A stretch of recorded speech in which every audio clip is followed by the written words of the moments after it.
Okay, this is the instructional video that is noted in section 2.1 of module 2. You'll notice right here I say use video links for instruction. Well, that's what you're watching. We're going to look at these three web pages to kind of get a context of the physical landscape and to put it in the context of the regions that we're going to be looking at throughout the semester. So what I want to do is I want to introduce you to each of the web pages and highlight how to use the web pages to get notes regarding the quick write assignment that you'll be completing. So let's go to the first one here, and I'm going to click right here. That happens to be the one that I have, and this should be approximately what your web page will look like.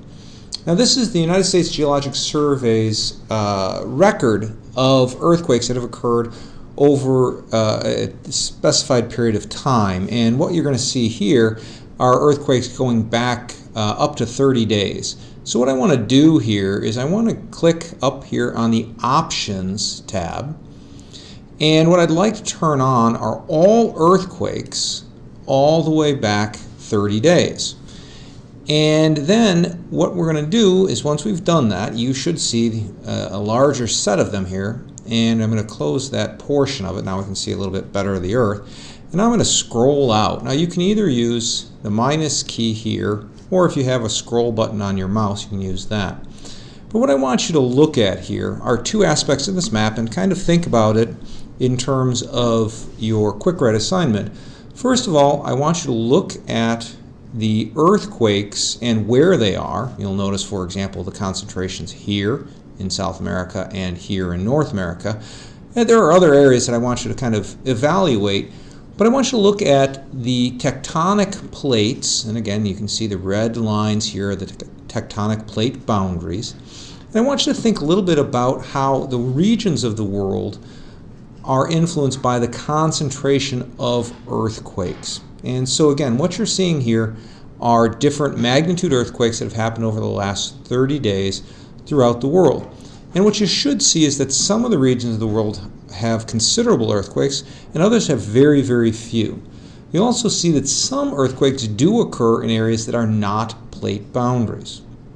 Okay, so take some time, explore this website, take some notes on where earthquakes occur and where they don't, and where the plate boundaries are in relation to our world regions. Now the next one I want you to look at then is the World Wildlife Foundation has a web page that is a useful way of looking at biomes. And in your text you're going to read quite a bit about the different biomes of the world. And remember that biomes represent a taxonomic classification of groups of organisms. And most of the time we understand biomes really in terms of vegetation. So close this and it opens up. And what I want you to look at here is if you click on the ecoregion themes, and if you click on biomes, you're going to see the map change a little bit, but you're going to see the biomes as they are listed in your text. They're very similar to that. And what I want you to do again here, you can zoom out a little bit so you can see the whole world here. And what I want you to think about again is how the biomes of the world also relate to our regions. In other words, are there areas that make sense in terms of region boundaries in relation to these biomes? How do the biomes in a sense work within regions? And it might be useful to consider, for example, I'm just going to use North America, and I'm going to zoom it over here and kind of come in on North America. And one of the things that you would notice in North America is that the boundary between Anglo-America, that is the United States and Canada, and Central America doesn't really make a lot of sense in terms of biomes. You can see, for example, right through here, kind of the US-Mexico border, but the biomes really are not a very good boundary here.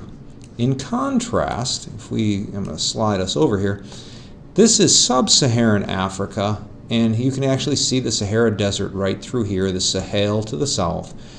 And the Sahara Desert and the desert biomes do in a sense make a pretty strong and logical boundary, but you'll notice there's a little bit of a variation up here in the north. So again, explore this site. You can change some of the ecoregion themes and look at how the natural biomes of the world line up or don't line up with geographic regions that we're going to be studying.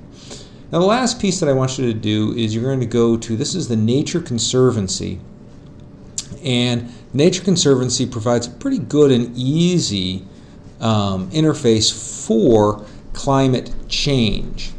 And what I want you to do here is simply look at the global. If it doesn't come up this way, make sure your analysis area is global and that your time period begin with the past 50 years.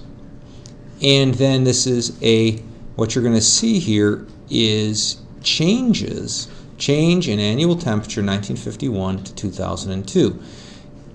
0 essentially being no change. In other words, blues are negative changes in temperatures, yellows to reds are positive changes. And again, what regions of the world are being most impacted by that. Now you can also go up here to measurement and you can click on precipitation, and we'll change rather than our change in annual temperature, we're going to see change in precipitation. Again, we can see areas that are getting wetter versus areas that are getting drier. You can also change the map options to averages. Okay, that will show us your average precipitation or average temperature. And then you can move forward through time. You'll notice over here we have a mid-century option and an end-of-century option.